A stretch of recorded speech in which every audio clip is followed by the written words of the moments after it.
Hi, I'm Luke Reed, a site reliability engineer at Fairwinds, and today I'm going to talk to you a little bit about ingresses.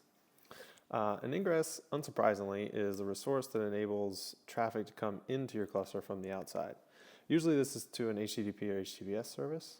There are ways to map non-HTTP services to an ingress, but that is less common, and I'm only going to talk about HTTP and HTTPS traffic today. One of the more interesting aspects of an ingress resource is that even though it is a basic primitive that ships with Kubernetes, like pods, deployments, replica sets, etc., it actually requires something called an Ingress Controller to be installed on the cluster in order for the ingress resource to actually function. Creating an ingress resource without one of the controllers installed will have no effect. Since ingress resources require a controller to be running, the configuration of an ingress can be a bit open-ended. Any configuration that's specific to the type of controller you've chosen is generally done by annotating the ingress resources. And I'll show an example of this in my demo. You can think of an ingress controller as a sort of web server for all of your services in the kube cluster. That is configured to route requests to the proper service, not unlike the days of installing Apache on a bare metal server to expose a website to the internet. Most ingress controllers will allow you to do both host-based routing, so foo.com should route to foo service in the foo namespace, as well as path-based routing, foo.com/dashboard should route to foo-dashboard service. For simplicity's sake, I'm only going to be demoing a single ingress controller, the nginx ingress controller. It's a popular choice in the Kubernetes community, but I also want to encourage you to investigate the various ingress controllers out there and decide which one makes most sense for your applications. Let's take a look at an example. Okay, so a little note on my setup here. I am running a kind cluster, that's Kubernetes and Docker, so a couple things will be different than if you're deploying to a cloud provider, which I will point out as I get to them. First thing we're going to do is install the nginx ingress controller. This is documented in their GitHub repository, so I won't go into super detail on this, but just know that it's launching the pods that will manage the ingress resources for you.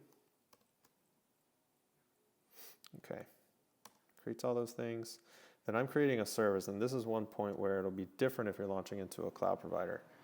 I'm creating a node port service because it's local on my workstation, but normally you would launch a load balancer service, and this is handled for you if you install with the Helm chart and give it the proper values.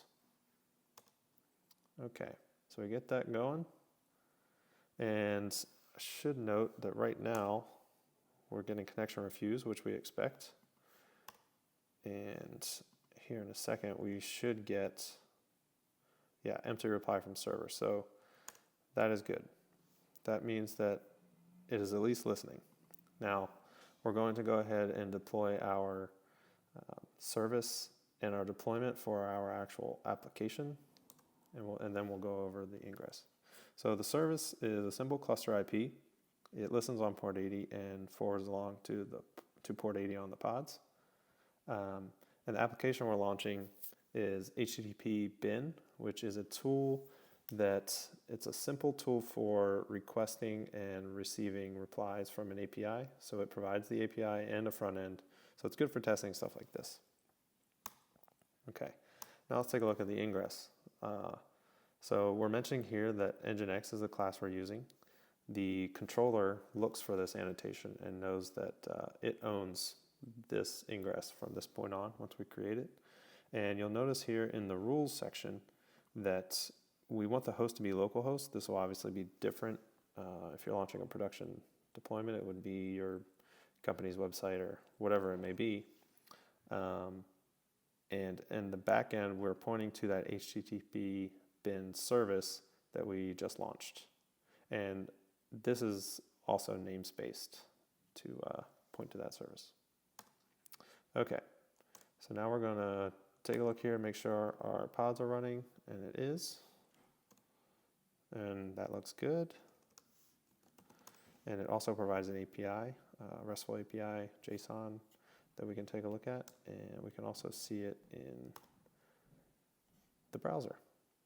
So we can also look at the API in the browser. and it looks good.